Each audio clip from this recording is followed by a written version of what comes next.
Au commencement, dans la magnificence de sa miséricorde infinie, Allah, le Tout-Puissant, régnait en maître absolu, seul et unique en son essence primordiale. Rien n'existait en dehors du Tout-Puissant Allah. Rien ne l'accompagnait, il est le premier et rien ne le précède. Allah, l'absolu, Allah, le puissant. Une création majestueuse a pris forme, débutant par l'apparition imposante d'un trône dont la grandeur dépasse notre imagination. Parmi les détails de ce trône se trouve une petite chose intrigante. La chaise, en comparaison avec le trône, ressemble à un anneau perdu dans un vaste désert. Le trône, la chaise et le désert, tandis que la chair les englobe. Dans un élan divin, Allah a fait surgir le trône des cieux et de la terre, le plaçant majestueusement sur les bannières primordiales. C'est ainsi que le Tout-Puissant a initié sa création avant même d'avoir façonné le stylo. Alors, le Tout-Puissant et majestueux lui ordonna d'écrire. Il demanda « Que dois-je consigner ?» Et Dieu répondit « Inscris tout ce qui adviendra jusqu'à la fin des temps. » Sur la tablette préservée, il était inscrit que Allah avait d'abord créé le trône et l'eau, puis avait façonné la plume pour écrire avec élégance et précision. Après 50 000 ans de garde dans la tablette, Allah le Tout-Puissant décida soudain de créer les cieux et la terre. L'avènement des cieux et de la terre vit le jour, une jeunesse s'étalant sur 6 jours. L'union des cieux et de la terre se révéla étroitement tissée. La terre se vit façonnée en l'espace de 2 jours, et en combien de jours, et même en 6 jours au total, oserez-vous contester l'existence de celui qui a façonné la terre en un laps de temps similaire, et lui attribuerez-vous des égaux? C'est là la question. C'est le maître de l'univers qui a solidement ancré les montagnes, les bénissant et leur attribuant leur richesse en 4 jours. La réponse à ceux qui s'interrogent est d'une durée égale. Les cieux et la terre ont été façonnés en 6 jours, sous le regard attentif d'un stylo royal et céleste. Après un délai de 50 000 ans, Allah façonna les cieux et la terre, les reliant étroitement, le ciel se fondant avec la terre tel un duo inséparable. Dans l'immensité de l'univers, le Tout-Puissant a décrété que le ciel se sépare de la terre, tandis que le ciel lui-même se décline en 7 couches distinctes, et que la terre, soudain, elle se scinde en 7 strates. Les incrédules n'ont-ils pas remarqué que le ciel et la terre étaient autrefois fusionnés en une masse compacte? Ensuite, nous les avons divisés et transformés en chaos. Ne réaliseront-ils pas la magnificence de cette incroyable explosion primordiale? Soudain, les cieux et la terre se sont séparés. Soudain, le firmament s'est scindé en 7 strates, tout comme la terre qui s'est fractionnée en 7 niveaux, selon la volonté du Tout-Puissant. En ce qui concerne les cieux, ils ont... Le trône, formé de la vapeur d'eau terrestre, repose gracieusement sur les flots, tels que mentionnés précédemment, cette vapeur s'échappant des eaux. Une création si vaste et mystérieuse que notre esprit peine à appréhender, cette vapeur s'est muée en une brume énigmatique au sein de l'immensité de l'univers. Cette brume marquait ainsi les prémices de... Il leva les yeux vers le ciel embrumé et prononça ces mots. Que le ciel et la terre se plient à ma volonté, que tous deux se réjouissent de bon cœur. Bien que tous deux aient dit que nous venons en obéissant, c'est le commencement de la création, tel que le relate le Coran. Regarde comme cette planète est magnifique, c'est la Terre. Quel âge a notre bonne vieille planète Terre? Quelle créature peuplait en ses débuts, sous le regard bienveillant d'Allah le Tout-Puissant? Pourtant, il est de notoriété que, après un laps de temps, Allah, dans sa toute-puissance, a engendré une entité issue du feu, nommée DN en raison de sa nature insaisissable, son essence étant intimement liée aux flammes. La flamme sans fumée, pure et ardente, est l'essence même du feu. Allah, exalté et glorifié, a conçu cette merveille de la création pour briller sur terre, illuminant ainsi notre existence. Il était tenu par les règles strictes de la société, soumises à des lois à respecter et des devoirs à honorer. Pourtant, à cette époque, les esprits malicieux, une corruption démesurée gangrenait la terre, et c'est alors que le Tout-Puissant, dans sa majesté, décida d'envoyer des anges pour châtier ces êtres corrompus, responsables de répandre le sang parmi les anges. À cette époque, parmi les chefs des djinns se trouvait un dénommé Satan, reconnu pour sa grande sagesse et sa foi inébranlable. Allah le Tout-Puissant l'avait élevé à un rang élevé. Il se battait aux côtés des anges contre les injustices commises par certains djinns. Parfois, ces derniers étaient emprisonnés sur des îles au milieu des mers en tant que châtiment divin. Parmi eux se trouvaient des êtres vertueux et d'autres moins recommandables, agissant avec toute leur puissance et leur majesté. Alors que certains versaient le sang et souillassant la terre, Un groupe en particulier se démarquait, le GIE parvenant à atteindre. Les anges, habituellement si impeccables, ont vu leur arrogance croître au fil du temps, jusqu'à ce que Satan lui-même, après de longues années parmi eux, ne déclenche le jour redouté où le Tout-Puissant, dans toute sa majesté, ordonnera à ses anges de « Le Seigneur Tout-Puissant et majestueux, et Dieu a rassemblé les anges dans la plus haute assemblée céleste, triant les élus parmi les élus. Les anges de la cour céleste reçurent la nouvelle solennelle du Tout-Puissant et majestueux qu'une nouvelle création verrait bientôt le jour lorsque leur Seigneur leur confia « Je vais créer un vicaire sur terre » revient à permettre aux générations futures de se succéder, c'est-à-dire que chaque génération prendra la relève de la précédente. Lorsque ton Seigneur confia aux anges « Je vais établir sur la terre un vicaire », les anges répondirent en se succédant. En quête d'investigation, les anges avaient une connaissance préalable des méfaits commis par les djinns avant même l'apparition des humains, en matière de corruption, de désordre et de répandage de sang. La prochaine création suivra les mêmes actions, ont-ils déclaré. Vas-tu choisir quelqu'un pour semer le chaos et verser le sang pendant que nous sommes là à te glorifier et à te sanctifier? Si, ô Seigneur, tu désires être adoré par un peuple, nous sommes prêts à t'offrir notre adoration, à te glorifier et à te sanctifier, ô Allah. Il a répliqué avec assurance. En réalité, je détiens une connaissance que vous ignorez. Je perçois des choses que vous ne soupçonnez pas. Il pressent que parmi ces êtres humains émergeront des secrets insoupçonnés. Les prophètes authentiques et une création élevée au-dessus des anges ont entendu ces paroles. En vérité, je connais des choses que vous ignorez, car le Seigneur Tout-Puissant est omniscient. Le Tout-Puissant est majestueux. Allah connaît les secrets cachés dans le cœur de Satan, et il avait l'intention de les révéler aux anges, montrant ainsi sa grandeur et sa puissance. Le puissant et magnifique Créateur avait en tête de donner naissance à une œuvre de sagesse infinie, c'est ainsi qu'a débuté la création d'Adam. Quand le Tout-Puissant et majestueux a révélé aux anges qu'une nouvelle création verrait bientôt le jour, il a chargé Gabriel de descendre sur terre, ce monde où elle prendrait vie. Pour sa dernière œuvre, il demanda à Gabriel d'aller chercher de la terre, mais celle-ci refusa de se laisser prendre, murmurant « Je préfère rester ici, merci. Si tu cherches à m'amoindrir ou à m'effacer, tourne-toi vers Allah pour trouver refuge. » Gabriel redouta qu'elle ne se réfugie auprès d'Allah et revint ainsi vers son origine. Ainsi, le Seigneur, Allah le Tout-Puissant et majestueux, a dépêché l'archange Michaël sur terre pour en prélever un peu de son sol.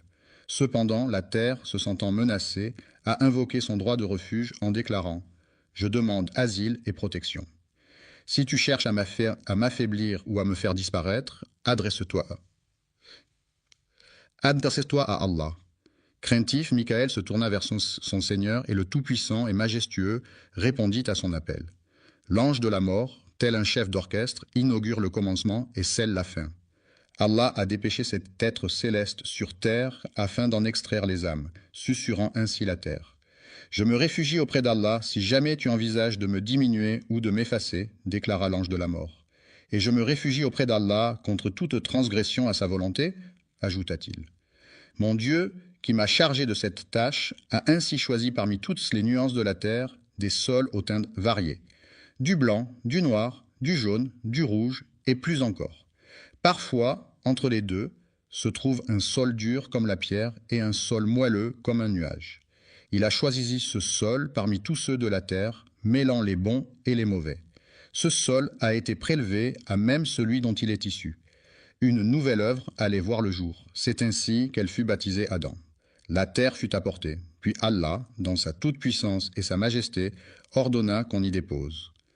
Nous avons divisé l'eau et transformé chaque élément vivant en un eau. Ce sol s'est métamorphosé en argile, conservant cette texture pendant un laps de temps, avant que sa nature ne change à nouveau.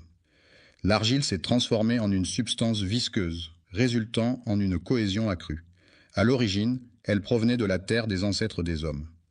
Si des doutes vous assaillent concernant la résurrection, rappelez-vous que c'est de cette même terre que nous vous avons façonné. La toute première action fut d'arroser la terre, la transformant ainsi en une argile malléable. Et lorsque ton Seigneur annonça aux anges son intention de façonner un être humain à partir de cette argile, tout fut en mouvement. La cohésion s'est renforcée, transformant la matière en une argile collante. Après un certain temps, sa teinte s'est obscurcie et un délicat parfum s'en est échappé, la métamorphosant en une substance envoûtante.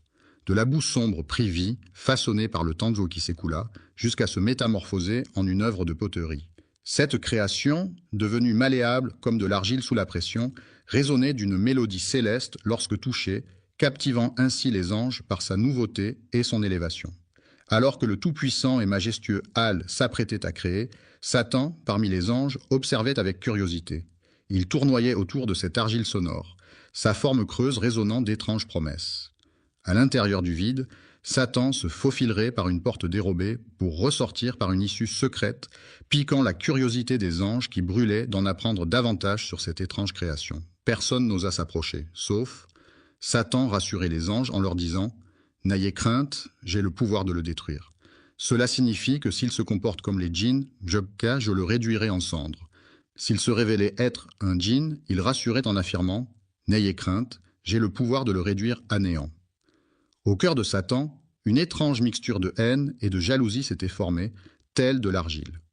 Ensuite, la pièce est devenue un sanctuaire oublié, figé dans le temps pendant 40 ans, sans qu'aucune âme ne vienne lui redonner vie. Les anges observaient en silence pendant que Satan rôdait autour, cherchant à semer le trouble.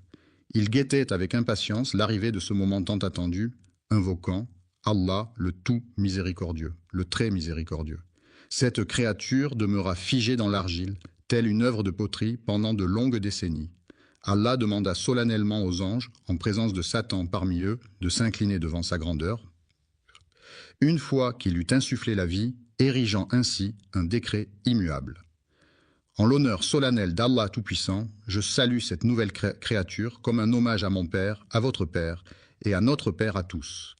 Il est le premier humain, celui qui inaugure notre lignée. Lorsque ton Seigneur dit aux anges, « Je vais créer un être humain à partir d'argile, et une fois que je l'aurai parfaitement façonné et que je lui aurai insufflé mon esprit. » Les anges, prosternés devant lui, attendaient tous avec impatience l'arrivée du moment promis, lorsque le souffle de l'esprit commença à circuler. L'âme a-t-elle pris naissance dans la tête d'Adam, pénétrant cette argile devenue sèche, telle de la poterie, à chaque fois qu'elle le touchait? À chaque fois que son âme pénétrait en lui, il se métamorphosait en une entité animée de sang, de veines et de chair, cette argile prenant vie. Lorsque l'âme pénétra dans la tête d'Adam, celui-ci éternua, et tous les anges observaient attentivement. Alors, les anges se tournèrent vers Adam et lui dirent « Loué soit le Créateur ». Ainsi parla Adam, que la paix soit sur lui, et tous entendirent « Louange à Dieu ». Et l'âme, à présent, réside dans la tête, ô Tout-Puissant. Lui murmura une prière pour que la miséricorde divine l'enveloppe, et c'est alors que son esprit s'éveilla pleinement. Adam leva les yeux et découvrit les fruits du paradis qui s'offraient à lui, telle une invitation irrésistible. Dans un tableau grandiose, les anges, Satan et le Seigneur Tout-Puissant, se tenaient face au paradis, ces fruits délicieux s'étalant devant eux, attendant que l'âme. Dès que sa main effleura son ventre, une envie irrésistible de nourriture l'envahit, comme si son instinct primaire prenait le contrôle. Dès que l'âme de notre père Adam a atteint son abdomen, les prémices des sensations instinctives et des inclinations naturelles ont commencé à germer en lui, suscitant immédiatement ses désirs. Affamé, il s'est précipité vers le festin, son esprit devançant ses pas, bondissant d'impatience vers la délectable pitance. C'est alors qu'Allah a dit « L'homme a été conçu avec une promptitude naturelle, les humains étant dotés d'une impatience innée qui remonte à notre ancêtre Adam dès sa première journée. Jusqu'à ce que l'âme d'Adam soit parfaitement façonnée, dans toute sa splendeur et sa perfection, que la paix soit sur lui. Il se tenait fièrement devant les anges, et dès qu'ils posèrent les yeux sur lui, ils s'inclinèrent en tant signe de respect, obéissant ainsi à l'ordre d'Allah pour célébrer cette nouvelle. Lorsque la création fut achevée, tous les anges s'inclinèrent, innombrables au-delà de tout décompte, car Allah seul connaît leur nombre exact. Tous, sans exception, se sont inclinés en admiration devant cette nouvelle création. Aucun n'a manqué à l'appel. Aucun d'entre eux n'a pu se retenir, à l'exception d'une créature. Ce n'est ni un ange, ni un djinn, pourtant Allah l'a honoré. Cependant, l'arrogance et la vanité, quelle audace, quelle arrogance de défier pour la première fois le Tout-Puissant, Allah, au paradis, en osant désobéir. La fierté de leur propriétaire a conduit à quelque chose de terrifiant. Quelle forme de désobéissance Satan a-t-il choisi alors qu'il se tenait seul, tandis que tous les anges se prosternaient? Tous les anges s'inclinèrent, à l'exception d'Iblis, qui, il se gonfla d'orgueil et devint l'un des infidèles, défiant ainsi pour la première fois le Seigneur Tout-Puissant au ciel. Et qui était cette créature osant agir ainsi? Malheureusement pour lui, l'honneur qu'il avait reçu n'était pas mérité, tout comme la dignité qui l'accompagnait. Le Seigneur Tout-Puissant interpella alors Iblis, bien qu'il connaisse déjà la réponse. « Te voilà, empêché de te prosterner devant mes créations, te pavanant dans ton arrogance. Es-tu donc devenu si hâtin, ô méchant? Voyons ta réponse. » Satan, regarde-moi avec quelle audace je me distingue de lui, déclara Iblis. Je suis issu du feu, tandis qu'il est formé de simple argile. Pourquoi donc cette comparaison? Puis-je me courber devant quelqu'un qui me semble moins noble, alors qu'il reconnaisse que le feu l'emporte sur l'argile? Comment pourrais-je m'incliner devant lui alors que l'ordre vient d'en haut? Le commandement ne provient pas d'Adam, mais d'Allah. Cependant, observe l'arrogance. Allah dit à Iblis, « Qui t'a empêché de te soumettre ?» Iblis se vantait. « Je suis supérieur à lui, car tu m'as créé du feu et tu l'as créé de l'argile. » Imaginez la première vision d'Adam lorsqu'il ouvre les yeux. Les anges s'inclinent devant sa majesté, tandis que le Seigneur Tout-Puissant entame une conversation avec Satan, créant ainsi une scène de confrontation céleste. Pour la première fois, une terreur indicible a envahi le ciel, alors qu'Allah le Tout-Puissant était désobéi. Satan a laissé éclater son orgueil, son envie, sa méchanceté et son opposition. Lorsqu'Allah Tout-Puissant donna son commandement, il s'exclama « Pourquoi devrais-je me prosterner devant lui alors que je suis meilleur que lui ?» C'est ainsi que la malédiction commença à s'abattre sur... Dès lors, Satan s'exclama « Va-t'en, tu es banni. Ma malédiction reposera sur toi jusqu'au jour du jugement. Comment oses-tu défier l'ordre d'Allah, ô Satan maudit ?» Il a attiré sur lui la foudre de la toute-puissance divine, devenant ainsi un être maudit, banni, tel un démon, condamné à errer pour l'éternité. L'ange déchu, banni des cieux par la volonté divine, a vu sa grandeur déchue et en a profité pour semer le chaos. Il n'a point imploré le pardon d'Allah, ni quémandé la miséricorde de son Seigneur. Voyez plutôt la fourberie de Satan. Il n'a sollicité qu'une seule faveur, ô Seigneur. Iblis implore. Accorde-moi un sursis jusqu'au jour de leur résurrection, ô Seigneur. Ne m'emporte pas maintenant, je te prie. J'ai une requête unique à formuler. Quelle est-elle? Satan, dans son arrogance infinie, aspire à une existence éternelle, défiant même la fin de toute création jusqu'au jour du jugement. Accorde-moi cette grâce, ô Seigneur des ténèbres, susurre-t-il avec une lueur de défi dans le regard. Pensez-vous que le délai accordé jusqu'au jour de la résurrection ait été repoussé pour permettre à l'âme de se repentir et de demander pardon afin de se rapprocher d'Allah?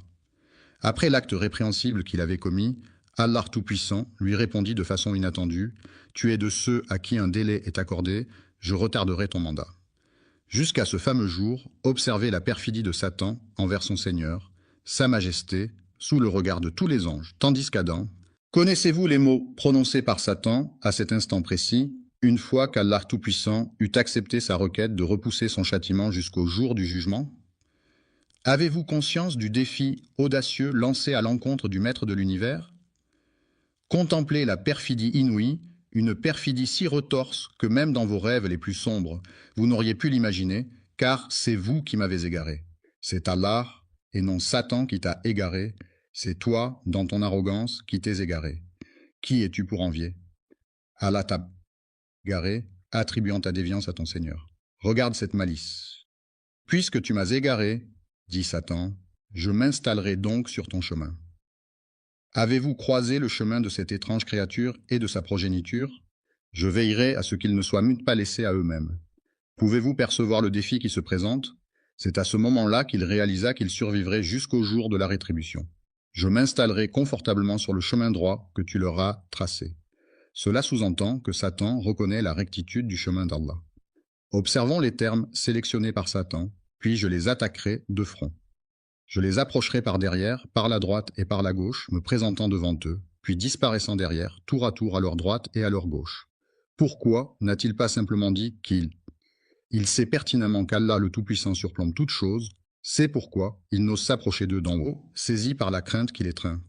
Tu ne trouveras point de reconnaissance en eux, car je ne permettrai à aucun de rester fidèle dans la adoration. Assurément, je vais égarer tous ces égarés, déclare Allah, les bannissant loin de sa présence. Je repousserai tous ceux qui te suivent, parmi eux tous je remplirai l'enfer. Va-t'en, fais ce que tu as à faire, ô Satan, mon père. Je remplirai l'enfer avec toi et avec tous ceux qui, parmi ceux qui te suivent, suscitent l'enthousiasme avec ta voix, rassemble contre eux ta cavalerie et ton infanterie, associe-toi à eux dans leur entreprise. Éleveurs de chèvres et de moutons, promettez leurs monts et merveilles, puis, à votre guise, déchaînez vos troupes contre eux. C'est alors qu'Allah dit à Satan, « Quant à mes serviteurs, tu peux bien égarer les injustes à ta guise, mais sur mes serviteurs, ton emprise est vaine. » Il a osé défier son Seigneur. Il s'incline devant mon Seigneur, reconnaissant sa suprématie, mais observez sa fourberie. Il murmure, « Ô Seigneur, je les égarerai et les détournerai de ta voie. Je resterai sur le droit chemin tant que je le suivrai, répondit Allah Tout-Puissant. Je leur accorderai mon pardon aussi longtemps qu'ils viendront humblement le demander. C'est le défi qui se dresse devant eux. C'est à partir de la création d'Adam que le Seigneur des mondes vit naître l'inimitié de Satan envers lui et sa descendance. Lorsqu'il contempla l'humilité des anges et le conflit avec Satan, Allah Tout-Puissant ordonna à Adam « Approche ce cortège céleste et adresse-leur tes salutations. » Adam s'exécuta et se dirigea vers eux. Pour la toute première fois, il croisa le regard des anges. Qu'allait-il leur dire? Il leur adressa ces mots solennels. « Que la paix soit avec vous. » Les anges lui répondirent à leur tour. « Et que la paix soit avec toi. Que la miséricorde et les bénédictions d'Allah soient sur vous. » Allah a dit à Adam, « Voici votre salutation ainsi que celle de vos descendants après vous. » Les descendants se sont rassemblés, répondant tous à l'appel. À cet instant précis, il a contemplé sa descendance, innombrable aux yeux d'Allah.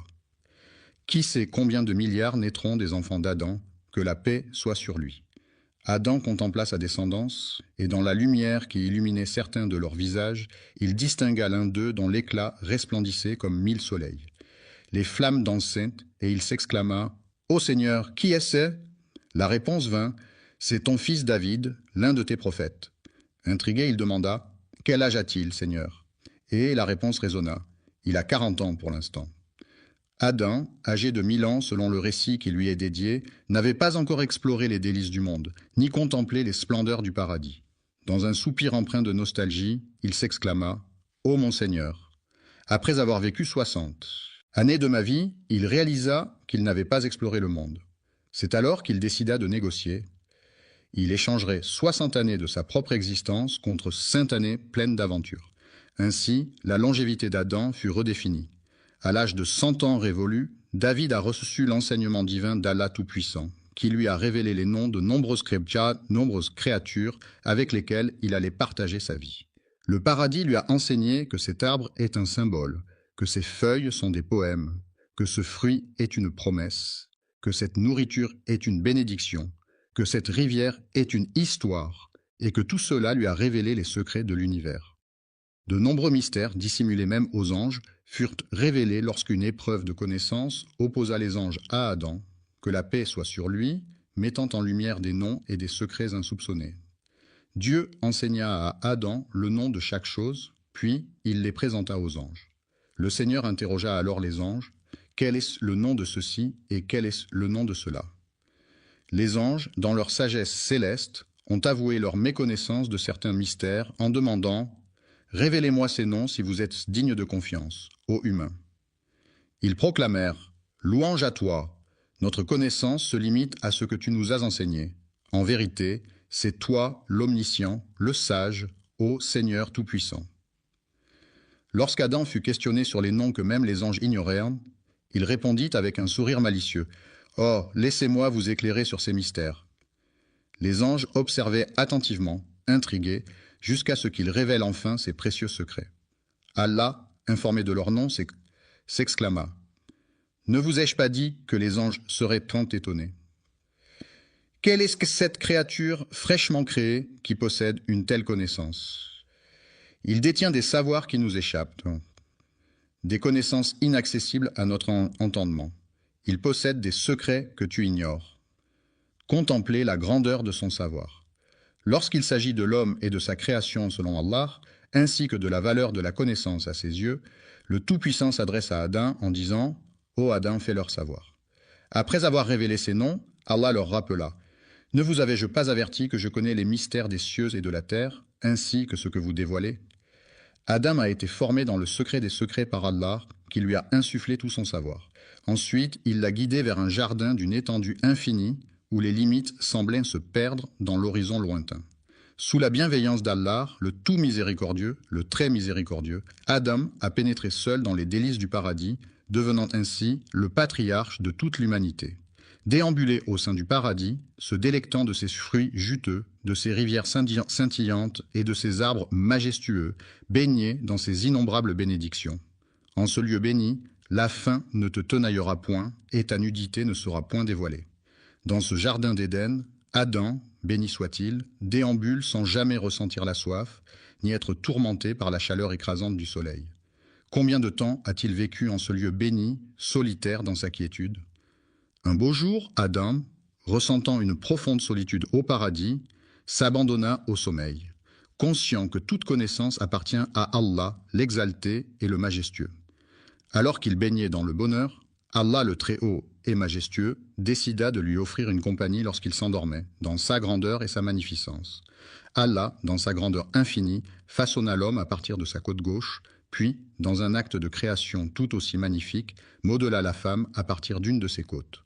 L'endroit de cette côte gauche était en sommeil, Adam ignorant tout. Il décida alors de retirer cette côte, la transformant en une femme à qui la vie fut offerte. Lorsqu'Adam, béni soit-il, ouvrit les yeux, il découvrit une présence à ses côtés. Intrigué, il demanda « Qui es-tu » La femme répondit simplement « Je suis une femme ». Adam, perplexe, poursuivit « Pourquoi a-t-il Allah, dans sa sagesse infinie, conçu l'homme pour trouver en moi la quiétude recherchée ? Malgré les sommets atteints par les êtres humains, un homme ne peut véritablement trouver la paix qu'auprès d'une femme, et une femme ne peut trouver la quiétude en compagnie d'un homme, afin que vous puissiez vivre en harmonie avec lui, imprégné d'affection et de bienveillance. C'était comme si Adam, que la paix soit sur lui, avait semé entre vous ses sentiments. Il éprouvait une joie singulière en constatant qu'Allah avait créé une nouvelle créature pour le réconforter, lui permettant ainsi de trouver du réconfort auprès des anges. Les anges voulaient mettre Adam à l'épreuve en lui demandant son nom, mais pour l'instant, ils ne le connaissaient pas. Elle s'était simplement présentée comme une femme. Lorsque Vénus interrogea Adam sur l'identité de cette mystérieuse femme, sa réponse fusait sans détour. Vé. Puis, Adam entreprit d'énumérer tous les noms de toutes choses, déclarant finalement « C'est Ev-lé ». Les anges étonnés demandèrent « Pourquoi ce nom en particulier ?» Il répondit avec assurance « Elle a été formée à partir d'un être vivant, elle détient la connaissance que Dieu lui a confiée. » Il détenait un savoir que même les anges ignoraient, tandis qu'Adam, accompagné d'Ève, résidait dans ce paradis sans descendance ni lignée. Allah, dans sa grandeur et sa magnificence, leur fit cette annonce solennelle. Ô Adam, résidez au paradis en compagnie de votre épouse et sustentez-vous à satiété de ses délices. À votre convenance, délectez-vous de tout ce que votre cœur désire, les arbres majestueux, les rivières chantantes, les fruits juteux et le bonheur éclatant. Nourrissez-vous de ces merveilles en abondance, où que vous soyez. Au paradis, tout est autorisé, sauf une seule chose. Ne pas approcher de l'arbre interdit, car c'est là que réside la volonté du Seigneur. Un simple arbre, mais ô combien important. Dans ce jardin luxuriant, où chaque arbre porte des fruits succulents et où la bénédiction règne en maître, il est permis de se délecter de tout, sauf d'un seul arbre. Méfiez-vous de l'arbre mystérieux qui se dresse là, car approcher ses branches vous ferait basculer du côté obscur. Non seulement cela, mais le Seigneur Tout-Puissant les avait avertis en disant « Ô Adam et Ève, percevez-vous le paradis et le bonheur dans... » Parmi vous, il se tapira une créature insatiable qui ne vous accordera aucun répit. Imaginez le premier adversaire qui, par arrogance, a refusé de s'incliner devant vous en déclarant « Je vaux mieux que lui ». Il chuchotera à ton oreille, alors que tu te trouveras au paradis, cet ennemi dont Ève ignorait l'identité, mais qu'elle connaît désormais. Alors nous avons dit « Ô Adam, voilà celui-ci ». Attention, cet ennemi est un véritable danger pour toi et ta femme. Méfiez-vous qu'il ne parvienne à vous chasser du paradis, car alors, ô Adam, tu connaîtras le malheur. Si tu quittes ce jardin d'Éden, tu pénétreras dans l'antre de la désolation. Restez au paradis, où la misère et l'affliction ne sont que des étrangers indésirables. Méfiez-vous de deux choses. Ne goûtez pas aux fruits de cet arbre défendu, n'en approchez même pas, et soyez sur vos gardes contre cet ennemi sournois qui rôde. Il met tout en œuvre pour vous chasser de ce magnifique paradis, après de longues années passées aux côtés de notre mère, Ève, en compagnie d'Adam, que la paix soit sur lui. Vivez en ce havre de paix, savourant la douceur de leur existence et la générosité de la nature, sans jamais oser s'approcher de l'arbre interdit. Un jour, tandis qu'ils déambulaient paisiblement, des hurlements soudains captèrent leur attention, évoquant la détresse d'un individu invisible. Se demandant qui pouvait bien être à l'origine de ces sanglots, ils s'interrogèrent « Pourquoi pleures-tu » Il a exprimé sa tristesse pour vous deux, tandis que vous vous épanouissez dans la félicité. Il a laissé échapper des larmes pour vous deux, conscient qu'un jour viendra où vous ne serez plus. Adam et Ève méditaient sur le fait que tôt ou tard, même plongés dans le bonheur le plus total, ils devraient inévitablement le quitter le jour de leur mort. Les êtres humains aspirent à une éternité de félicité, mais celle-ci les abandonna un temps avant de revenir vers eux pour chuchoter. « Ô Adam, te guiderai-je ? Voulez-vous goûter à l'immortalité de l'arbre éternel, aspirer à régner sur un royaume impérissable, rejoindre les rangs célestes des anges pour une éternité sans fin ?» Sa réponse fut un fervent oui. Comment a-t-il murmuré à travers les feuilles de l'arbre, révélant ainsi quel arbre était l'interdit qu'Allah. Connais-tu l'histoire de cet arbre, ô Adam, car de cet arbre, rien ne vous est étranger. Au lieu de cela, tu seras béni d'immortalité en goûtant à l'arbre, tu seras élevé tel un ange et échapperas à la mort. Votre Seigneur ne vous a-t-il pas simplement déconseillé cela? Cet arbre, tel un gardien jaloux, veillez à ce que vous ne deveniez ni ange ni immortel. Au commencement, Adam doutait de ses intentions, mais il a prêté serment au nom d'Allah Tout-Puissant. Imaginez Satan, ce vil tentateur, le criminel repenti. Adam s'étonna de voir quelqu'un prêter un faux serment au nom de son Seigneur. Il le rassura alors « Je vous le jure, je suis désormais un allié fidèle pour vous deux. » Il s'éclipsait un moment avant de réapparaître près d'eux, murmurant mystérieusement, répétant ce manège à maintes reprises. Au début, Adam lui tint tête, cherchant refuge auprès d'Allah. Face à sa résistance, Satan ne lâcha pas prise et persista à le tourmenter pendant des années, jusqu'au jour où Ève suggéra à Adam « Et si nous tentions de déguster l'arbre sans le croquer, c'est savourer ses saveurs pendant que je me délecte devant vous. Si un incident survient, tu ne te sustentes point, mais si tout demeure calme, tu partages cette expérience gustative avec moi sous cet arbre. » Par ruse, il les entraîna vers cet arbre défendu par Allah, marchant devant eux. Allah les avait prévenus au paradis au sujet de deux interdictions, cet arbre et celui-ci. L'ennemi s'efface avec le temps, tel est le destin des humains. Comme Adam et sa descendance, nous oublions les discordes et nous affaiblissons, telle est notre nature. Chaque descendant d'Adam porte en lui la faille de son ancêtre. Adam, égaré, a rompu le pacte avec son Créateur pour suivre Satan jusqu'à l'arbre maudit. Ève a osé effleurer le fruit défendu sans enfreindre l'interdit, tandis qu'Adam, lui, y a succombé avant même qu'il ne partage ce fruit que Dieu avait enveloppé d'une aura lumineuse. Leur zone intime étant dissimulée, Adam ne pouvait contempler sa propre nudité, tout comme Ève ne pouvait observer la sienne. Une barrière les empêchait de découvrir la nudité de l'autre, les maintenant séparés. Une lueur caressait leur peau, les enveloppant d'une aura céleste, mais lorsque leurs lèvres effleurèrent l'arbre, Allah le Tout-Puissant leur retira brusquement cette clarté et cette majesté.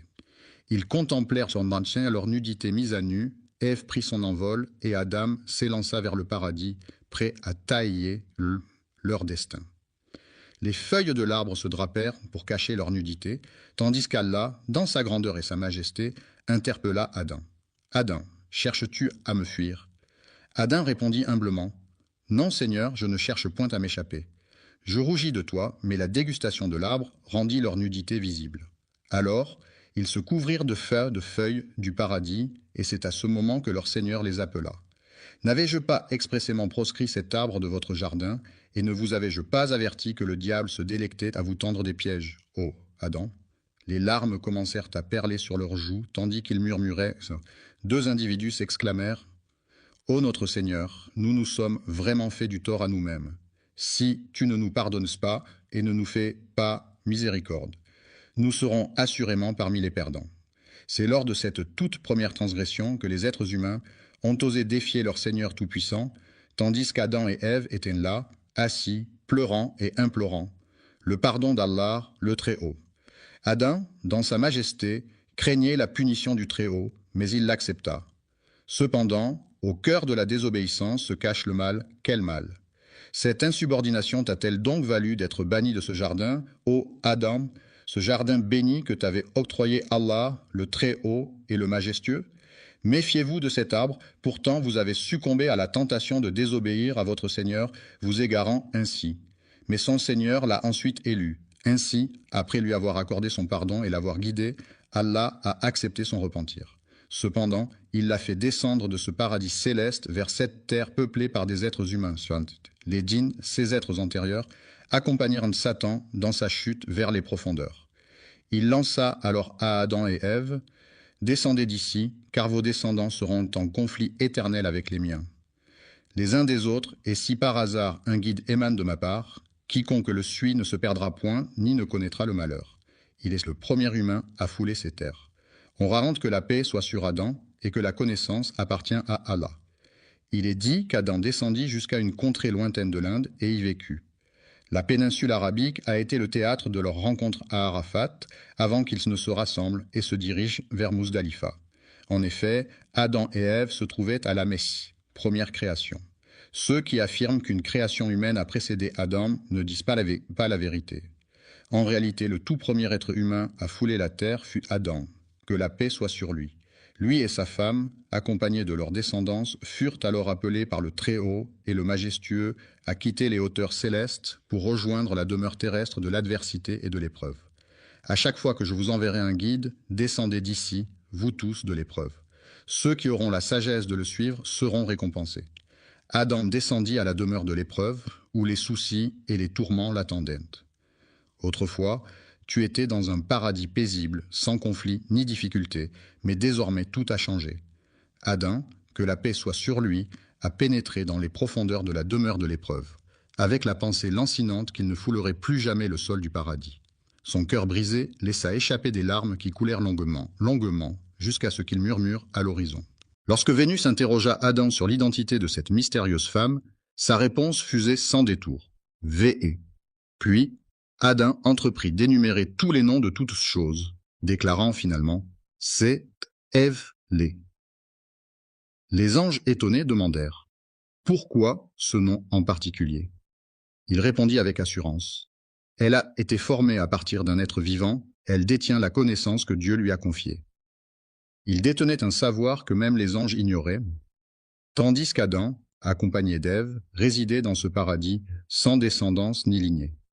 Allah, dans sa grandeur et sa magnificence, leur fit cette annonce solennelle: Ô Adam, résidez au paradis en compagnie de votre épouse et sustentez-vous à satiété de ses délices.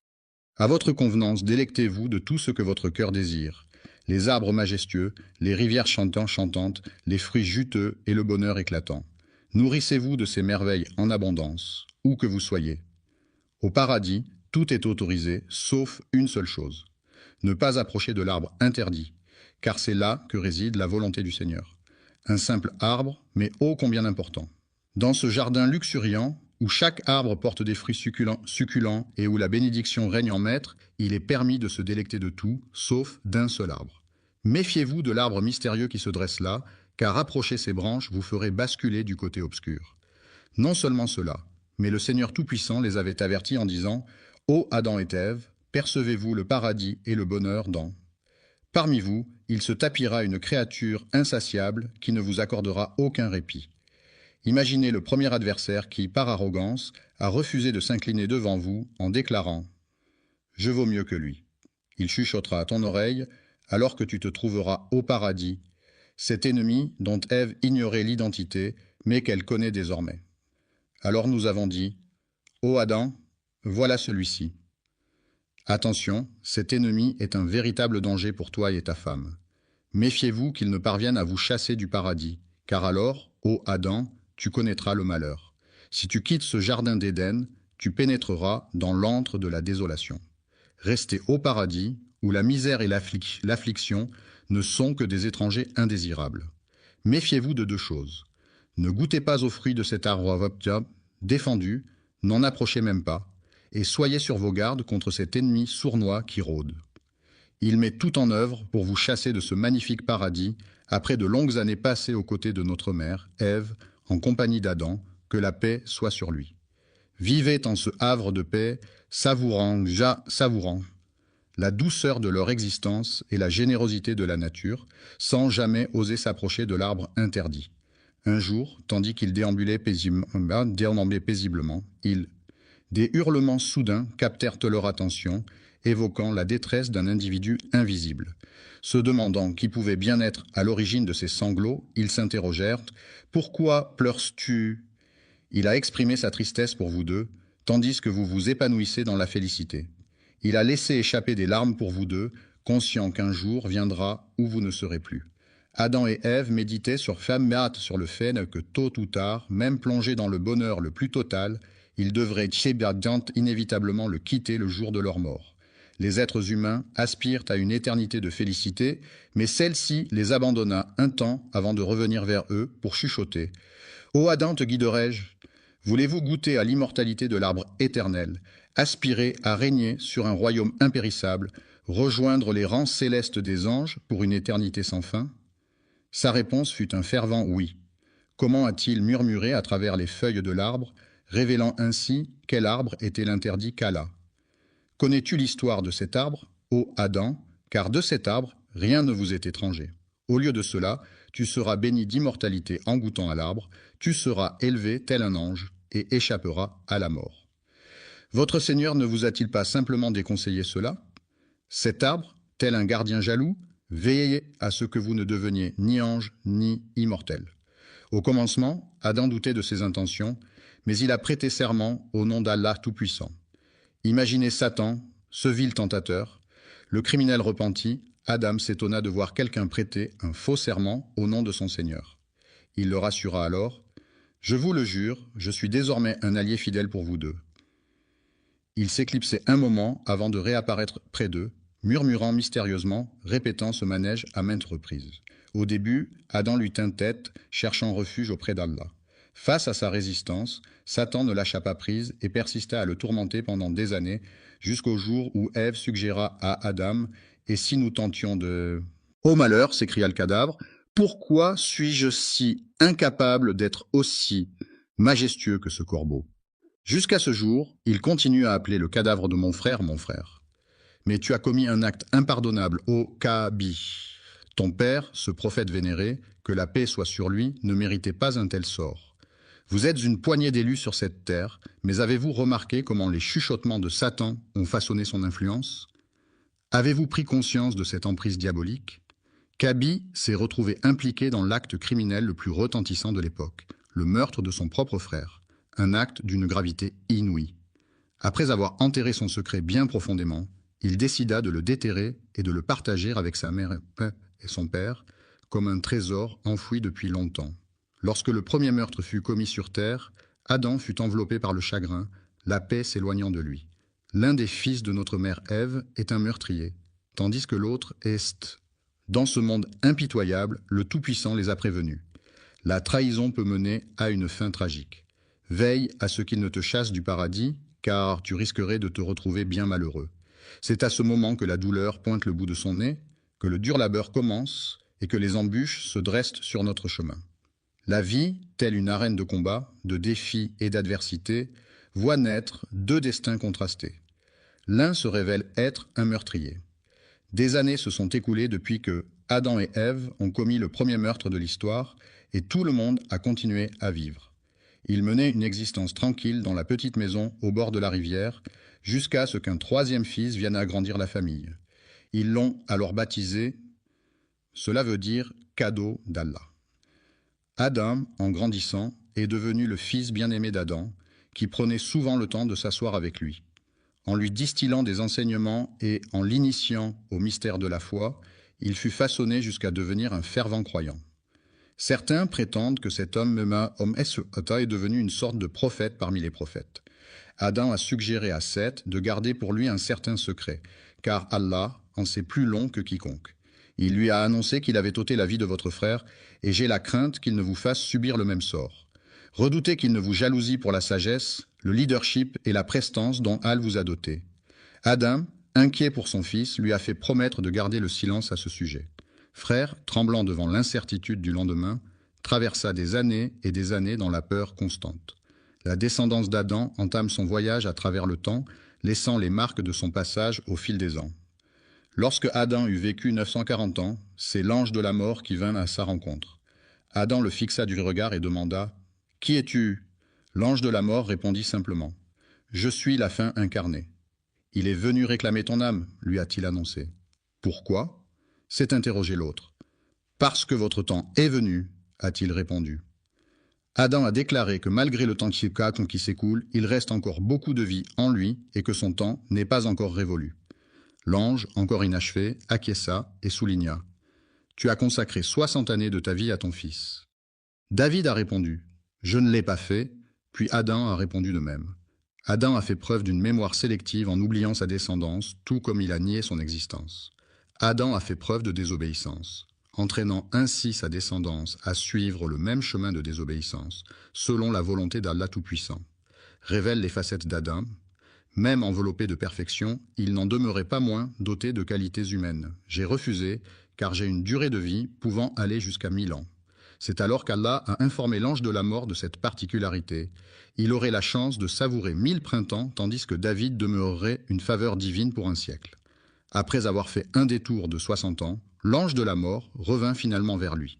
Eva a lancé un « dégage » catégorique, refusant toute visite de l'ange de la maison. « Que la mort emporte son âme, s'écria Adam, mais qu'elle le laisse en paix, car mon heure est venue. » L'ange de la mort est venu chercher l'âme d'Adam, que la paix soit sur lui dans ses bras immatériels. Le premier être humain était pleuré par sa femme et ses enfants, mais lui ne... Perdu dans l'incertitude, Gabriel est arrivé tel un guide pour enseigner à son fils l'art de laver son père. De quelle manière doit-on l'envelopper, l'ensevelir et accomplir la prière funéraire? Gabriel expliqua à son interlocuteur que cette pratique était ancrée dans ses habitudes, une tradition qui lui tenait particulièrement à cœur. C'est de cette manière que les disciples se multiplient à mesure que les âmes s'éteignent. C'est ainsi que le destin doit se jouer. Adam, le patriarche de toute l'humanité, a été soigneusement lavé, délicatement enveloppé, prié sur, puis enfin inhumé. Adam, le pionnier des prophètes et le tout premier être humain façonné de la main d'Allah, a rendu l'âme. Que la paix soit sur lui, celui qui est demeuré figé dans le temps, ainsi que sa descendance, tout comme Kabi et les siens. Les descendants d'Adam ont vaillamment poursuivi leur existence sur terre pendant un laps de temps, bravant les épreuves et les joies de la vie après lui, que la paix soit sur lui. Au commencement, ils étaient peu nombreux à se tourner vers lui, mais bientôt leur nombre a commencé à croître de façon exponentielle. Sous la direction bienveillante du fils d'Adam, ils furent éclairés par sa sagesse et guidés par sa bienveillance. La descendance de Kabi se développait à vue d'œil, se multipliant à travers les générations. La descendance de ces êtres s'est dispersée aux 4 coins du monde, essaimant ainsi sur toute la planète. Les descendants de Kabi se sentaient moins légitimes et décidèrent alors de partir chacun de leur côté. Ils ont stagné dans cet état pendant des années, puis des décennies, et encore des siècles. Depuis des siècles, certains ont cédé à la tentation du péché et de la transgression, formant ainsi un groupe hétéroclite. Les fautes et les péchés se sont tous échoués sur le rivage du mono. Aucun individu, aussi nombreux soit-il, n'osait établir la moindre connexion. Certains d'entre eux ont commis des péchés envers Allah, en particulier parmi eux. Les descendants de Kabi ont fait l'impasse sur le polythéisme pendant une durée indéterminée. Est-ce que 10 décennies, équivalentes à un millénaire? Un millénaire s'est écoulé, et pourtant, ce siècle ne ressemble en rien à ce qu'on en dit. Pendant 10 siècles, les êtres humains ont vécu dans l'oubli total d'Allah. Les individus se sont adonnés à des actes répréhensibles et à des violations, à l'exception de l'idolâtrie à laquelle les gens ne s'adonnaient pas. À l'origine, une seule communauté constituait une seule nation, unie dans son adhésion. Le monothéisme demeura inchangé pendant 10 siècles, jusqu'à ce que survienne l'événement redouté, car Satan ne dort jamais. Ce n'est pas seulement en commettant l'adultère, en buvant de l'alcool ou en tuant que les gens expriment leur désir de transgresser les normes sociales. Pour lui, cela n'a aucune importance car ce qu'il recherche avant tout, c'est d'être en relation avec eux.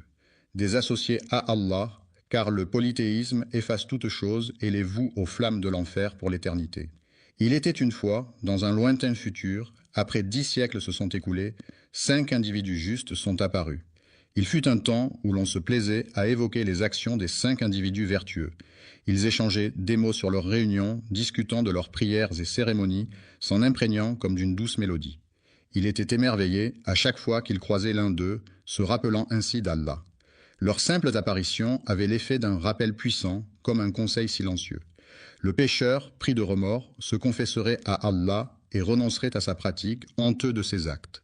Leur désobéissance, loin d'être un signe de rébellion, pourrait bien être le reflet de leur intégrité intransigeante, les poussant à demander pardon.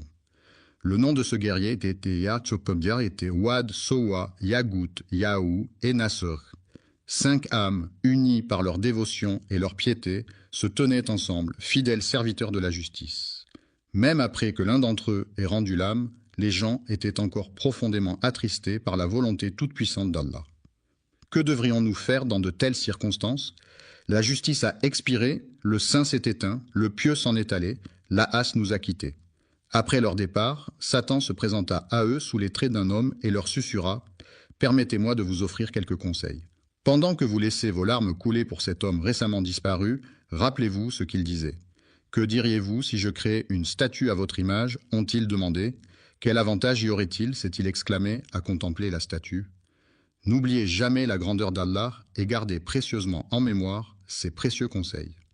Vénérer Allah de cette manière est une excellente idée, ont-ils déclaré. Satan, quant à lui, n'est pas du même avis. Et lorsqu'ils ont été approchés avec une statue ressemblant étrangement à leur défunt proche, leur première réaction a été de se demander « Où diable devrions-nous le mettre ?» Il leur a transmis la sagesse d'un conseiller expérimenté en leur demandant de le positionner avec précaution. En effet, ils ont choisi de placer la mosquée à cet endroit, en tant que lieu de culte privilégié. La première statue fut installée avec solennité, mais rapidement oubliée, laissant ainsi la place à la seconde. Après son décès, ils ont érigé une statue en son honneur. Puis, le 3e, le 4e et le 5e ont suivi le même chemin vers l'au-delà. 5 statues trônaient majestueusement dans le lieu de culte, mais jamais elles ne reçurent l'hommage fervent des fidèles, restant témoins silencieux d'actes jamais accomplis. Les statues, vénérées telles des divinités, trônaient exclusivement en ce lieu sacré.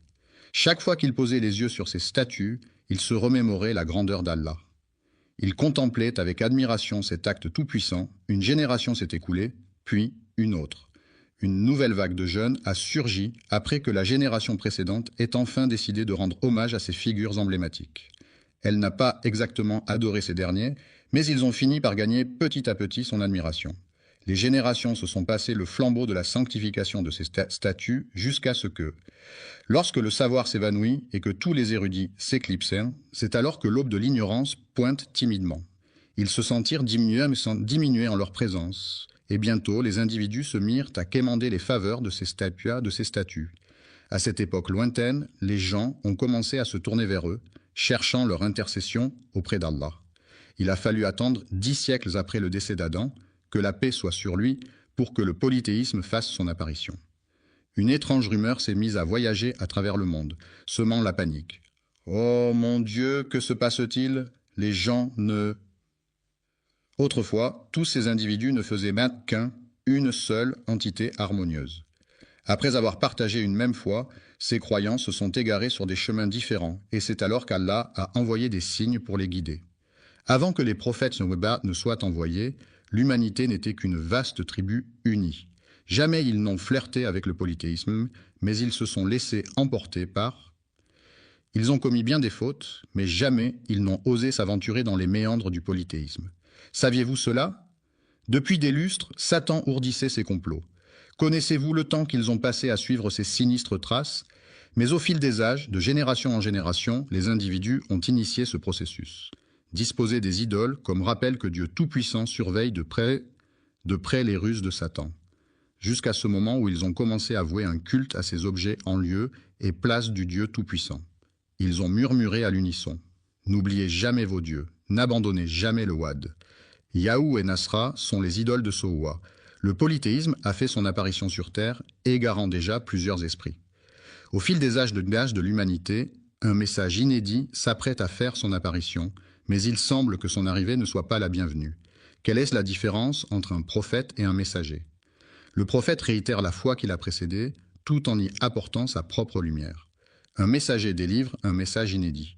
L'humanité est désormais en demande d'une fraîche missive destinée à inaugurer la lignée des messagers à venir. Adam, considéré comme le premier prophète de l'humanité, laissera bientôt place au premier messager destiné à l'humanité. Connaissez-vous les mots prononcés par Satan à cet instant précis, une fois qu'Allah Tout-Puissant eut accepté sa requête de repousser son châtiment jusqu'au jour du jugement? Avez-vous conscience du défi audacieux lancé à l'encontre du Maître de l'univers? Contemplez la perfidie inouïe, une perfidie si retorse que même dans vos rêves les plus sombres, vous n'auriez pu l'imaginer, car c'est vous qui m'avez égaré. C'est Allah, et non Satan qui t'a égaré, c'est toi, dans ton arrogance, qui t'es égaré. Qui es-tu pour envier? Allah t'a égaré, attribuant ta déviance à ton Seigneur. Regarde cette malice. Puisque tu m'as égaré, dit Satan, je m'installerai donc sur ton chemin. Avez-vous croisé le chemin de cette étrange créature et de sa progéniture? Je veillerai à ce qu'ils ne soient pas laissés à eux-mêmes. Pouvez-vous percevoir le défi qui se présente? C'est à ce moment-là qu'il réalisa qu'il survivrait jusqu'au jour de la rétribution. Je m'installerai confortablement sur le chemin droit que tu leur as tracé. Cela sous-entend que Satan reconnaît la rectitude du chemin d'Allah. Observons les termes sélectionnés par Satan, puis je les attaquerai de front. Je les approcherai par derrière, par la droite et par la gauche, me présentant devant eux, puis disparaissant derrière, tour à leur droite et à leur gauche. Pourquoi n'a-t-il pas simplement dit qu'il sait pertinemment qu'Allah le Tout-Puissant surplombe toute chose, c'est pourquoi il n'ose s'approcher d'eux d'en haut, saisi par la crainte qui les étreint. Tu ne trouveras point de reconnaissance en eux, car je ne permettrai à aucun de rester fidèle dans la adoration. Assurément, je vais égarer tous ces égarés, déclare Allah, les bannissant loin de sa présence. Je repousserai tous ceux qui te suivent, parmi eux tous je remplirai l'enfer. Va-t'en, fais ce que tu as à faire, ô Satan, mon père. Je remplirai l'enfer avec toi et avec tous ceux qui, parmi ceux qui te suivent, suscitent l'enthousiasme avec ta voix, rassemble contre eux ta cavalerie et ton infanterie, associe-toi à eux dans leur entreprise. Éleveurs de chèvres et de moutons, promettez-leur monts et merveilles, puis, à votre guise, déchaînez vos troupes contre eux. C'est alors qu'Allah dit à Satan, « Quant à mes serviteurs, tu peux bien égarer les injustes à ta guise, mais sur mes serviteurs, ton emprise est vaine. » Il a osé défier son Seigneur. Il s'incline devant mon Seigneur, reconnaissant sa suprématie, mais observez sa fourberie. Il murmure, « Ô Seigneur, je les égarerai et les détournerai de ta voie. Je resterai sur le droit chemin tant que je le suivrai, répondit Allah Tout-Puissant. Je leur accorderai mon pardon aussi longtemps qu'ils viendront humblement le demander. C'est le défi qui se dresse devant eux, c'est à partir de la création d'Adam que le Seigneur des mondes vit naître l'inimitié de Satan envers lui et sa descendance. Lorsqu'il contempla l'humilité des anges et le conflit avec Satan, Allah Tout-Puissant ordonna à Adam « Approche ce cortège céleste et adresse-leur tes salutations. » Adam s'exécuta et se dirigea vers eux. Pour la toute première fois, il croisa le regard des anges. Qu'allait-il leur dire? Il leur adressa ces mots solennels. « Que la paix soit avec vous. » Les anges lui répondirent à leur tour. « Et que la paix soit avec toi. Que la miséricorde et les bénédictions d'Allah soient sur vous. » Allah a dit à Adam, « Voici votre salutation ainsi que celle de vos descendants après vous. » Les descendants se sont rassemblés, répondant tous à l'appel. À cet instant précis, il a contemplé sa descendance, innombrable aux yeux d'Allah. Qui sait combien de milliards naîtront des enfants d'Adam, que la paix soit sur lui. Adam contempla sa descendance, et dans la lumière qui illuminait certains de leurs visages, il distingua l'un d'eux dont l'éclat resplendissait comme 1000 soleils. Les flammes dansaient, et il s'exclama « Ô Seigneur, qui est-ce » La réponse vint « C'est ton fils David, l'un de tes prophètes. » Intrigué, il demanda « Quel âge a-t-il, Seigneur ?» Et la réponse résonna « Il a 40 ans pour l'instant. » Adam, âgé de 1000 ans selon le récit qui lui est dédié, n'avait pas encore exploré les délices du monde, ni contemplé les splendeurs du paradis. Dans un soupir empreint de nostalgie, il s'exclama « Ô mon Seigneur !» Après avoir vécu 60,